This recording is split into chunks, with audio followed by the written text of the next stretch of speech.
बिस्मिल्लाहिर्रहमानिर्रहीम। अस्सलाम वालेकुम viewers and welcome to my YouTube channel Anisha की रेसिपी। तो कैसे हैं आप सब? उम्मीद है आप सब बिल्कुल ठीक होंगे। तो आज मैं आपके साथ शेयर करने वाली हूँ सबसे अनोखा और इंटरेस्टिंग तरीका शवारमा बनाने का। ये रेसिपी आपको पूरे यूट्यूब पे कहीं नहीं मिलने वाली। बहुत ही मज़ेदार और लाजवाब ये शवारमा बनता है।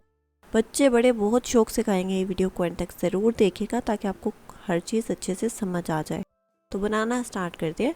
सबसे पहले स्टार्ट करते हैं, नॉर्मल पेड़े लेते हैं। जो आटे के आप घर में जो रोटियां बनाते हैं उसी आटे के आप पेड़े ले लीजिए। 4 नॉर्मल साइज़ के पेड़े लीजिए। उसके बाद हम रोटी बनाएंगे। रोटी नॉर्मल जैसे आप घर में बनाते हैं वैसे ही बनानी है आपने।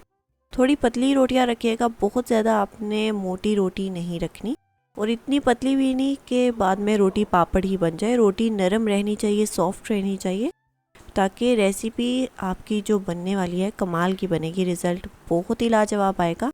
तो रोटी नॉर्मल साइज़ की बेल लेते हैं, इतना ही आपने साइज़ रखना है। पतली भी आप देख सकते हैं कि मैंने पतली रोटी रखी है। उसके बाद आप तवे पे रोटी सेक लीजिए। बहुत ज़्यादा रोटी नहीं सेकनी कि वो उखड़ जाए, रोटी नरम ही रखनी है आपने। तो किसी भी कपड़े की मदद से सेक लीजिए रोटी को, दोनों साइड से पक्की होनी चाहिए। इतनी भी नहीं कि बिल्कुल ही कच्ची रोटी रखें आप देखेंगे। मैं आपको भी पका लूँ, उसके बाद दिखाती हूँ रोटी कि आपने कितनी पकानी है रोटी।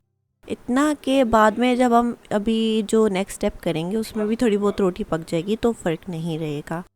तो रोटी यहाँ पे इसी तरीके से आपने सारी बना लेनी है। मैंने 4 पेड़े लिए थे तो मैं 4 रोटियाँ बनाऊँगी। एक रोटी पक चुकी है और आप देख सकते हैं कि अच्छे से सिक भी चुकी है और पकी हुई है। अब दूसरी रोटी ऐड कर लेते हैं। साइज़ एक जैसा ही रखिएगा नॉर्मल रोटी का। तो इसी तरीके से आपने सारी रोटियां बना लेनी है। मैंने रोटियां सारी बना ली यहाँ पे और आपको दिखा भी दी। तो रोटियां तैयार हैं। अब चलते हैं नेक्स्ट स्टेप की तरफ, जो हमारा मेन काम है इस रेसिपी में। तो किसी भी बाउल में आप अंडे ऐड कर लीजिए। 4 से 5 अंडे ऐड कर लीजिए। उसके बाद ऐड करेंगे कुछ मसाले। सबसे पहले नमक ऐड होगा, ब्लैक पेपर। इसको अच्छे से विस्क कर लीजिए। बहुत ही इंटरेस्टिंग सा मेथड होने वाला है यहाँ पे ये शवारमा बनाने का। आपने कहीं नहीं देखा होगा, ना ही खाया होगा। आप इसको टी के साथ सर्व कर सकते हैं, ब्रेकफास्ट में खा सकते हैं और बच्चों के लंच बॉक्स में भी दे सकते हैं। बच्चे बहुत शौक से खाएंगे। एक तो हेल्दी भी हो गया क्योंकि हम इसमें मैदा वगैरह कुछ यूज़ नहीं करें, ना मैदे की रोटी यूज़ करें।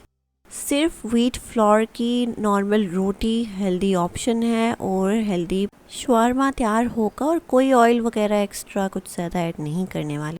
अब यहाँ पे ऐड होगा chilli flakes. Chilli flakes add करके अच्छे से विस्क कर लीजिए। आप चाहें तो चाट मसाला, कोई एक्स्ट्रा मसाला अपने हिसाब से ऐड करना चाहते हैं तो कर सकते हैं, बट रेड चिली पाउडर वगैरह ऐड नहीं होगा।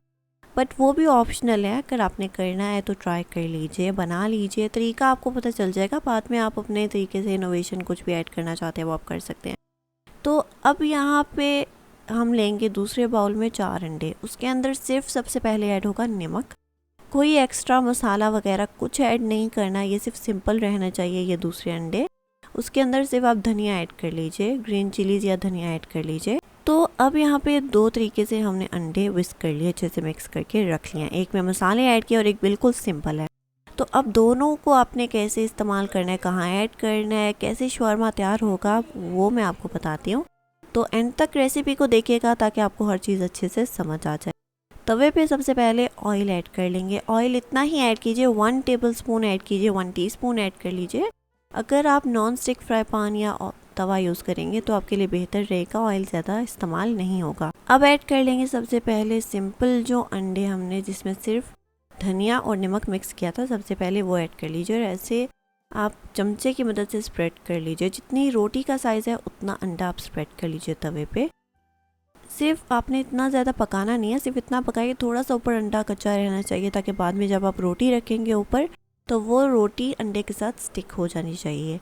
तो ऊपर से प्रेस कर लीजिए। उसके बाद इसको मज़ीद 1 मिनट के लिए पकाएंगे। उसके बाद अंडा बिल्कुल परफेक्टली रेडी हो जाएगा और रोटी के साथ अच्छे से जुड़ जाएगा। तो अब इसको टर्न करके भी मैं आपको दिखा देती हूँ। तो अब यहाँ पे आप देख सकते हैं कि अंडा पक चुका है अच्छे से और बहुत ही प्यारा सा कलर भी आ चुका है। तो अब जो नेक्स्ट स्टेप है वो बहुत ही इंटरेस्टिंग है और वो आपको ज़्यादा ध्यान देना है उस पर, वरना जो ये रेसिपी है वो सही से आपसे नहीं बन पाएगी, सारी मेहनत बेकार चली जाएगी। अब आपने क्या करना है, दोबारा से रोटी को टर्न करना है। फ्लेम को बिल्कुल लो रखिए या इस स्टेज पे फ़िलहाल ऑफ़ कर दीजिए ताकि जो अंडा है नीचे से पका हुआ वो जले नहीं।